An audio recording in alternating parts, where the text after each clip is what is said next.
Good day, ladies and gentlemen. Thank you for being on this program as a great audience. This is Lamped Legal Hub. My name is Barrister Chukwemeka Nnamdi-Gbon. I'm the Secretary and Legal Advisor of this great and wonderful real estate company.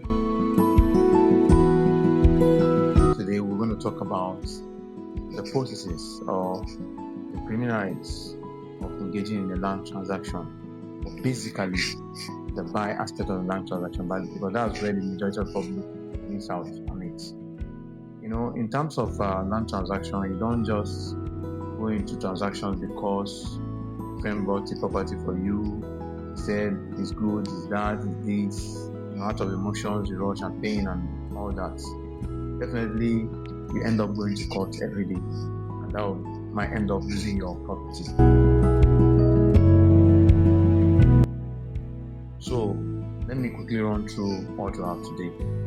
So first of all, in a buy land transaction, when you have engagements with the selling party, most times the transaction they are called the assignor. So you as the assignee, who's the person buying the property, will need to have those meetings. First of all, get the title documents. I know some of you will be wondering, title, is it the title of a chief or something? No, but we're talking about title documents in the legal aspect. What are the title documents? Things like C/O, which is called certificate of occupancy, or the deed of assignment, which is used to transfer documents to ownership of property to another person. So what that will do in other subsequent videos. But actually, you have to look at the title. What title does this property have? Is it just certificate, or is it a registered deed of assignment, or any other title? So first of all, you have to make inquiries on that particular title. So when you get the copies of those documents, you need to engage a legal practitioner most times to conduct what we call a search.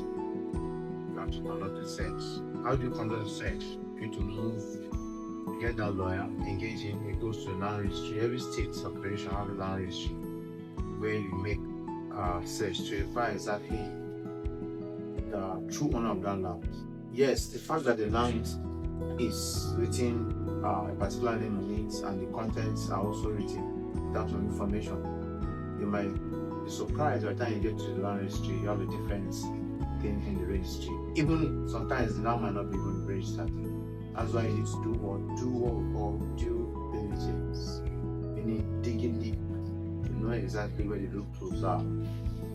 So after making those searches, and if the property turns out to be the same as the content of the record in the land registry, then your mind is calm. That's when the transaction will now begin.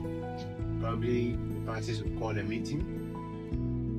Maybe the lawyers on both sides, your own lawyer who is a buyer, their own lawyer who is a seller, and the parties will sit down and decide which time they are going to sit down to draw what we call contract of sale.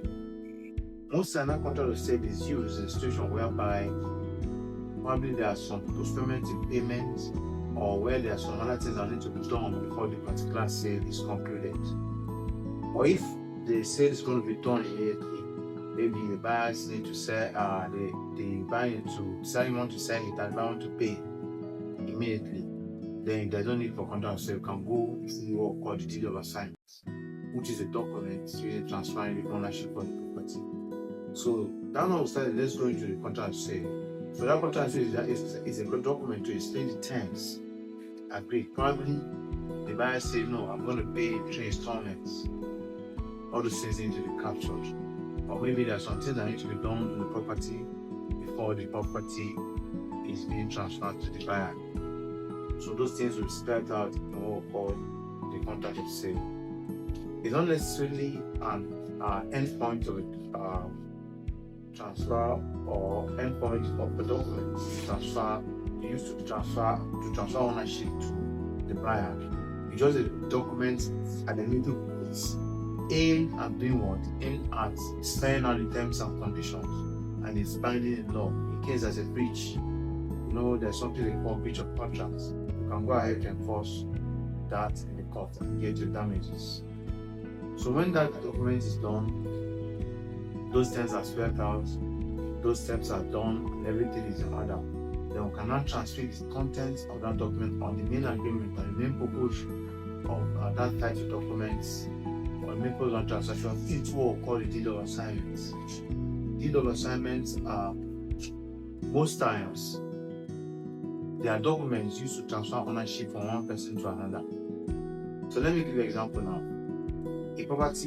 Every property have a C of O. No property have two of C of O. If you see a property that have two of C of O, that means that there's an issue in that property, and the property might be under litigation. And when we talk about litigation, when there's contest in terms of ownership.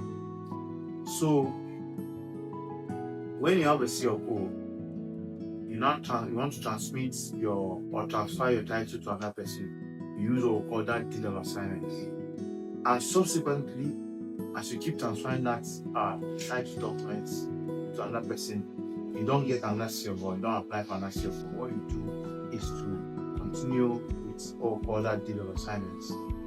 So, and that means that every legal practitioner who is to capture the transaction in writing or draft the transaction must, look at the history of where that title is coming from. Probably there are about 5 owners, so you must draft in such a way that it must capture all those 5 owners to get to the person who is buying the property.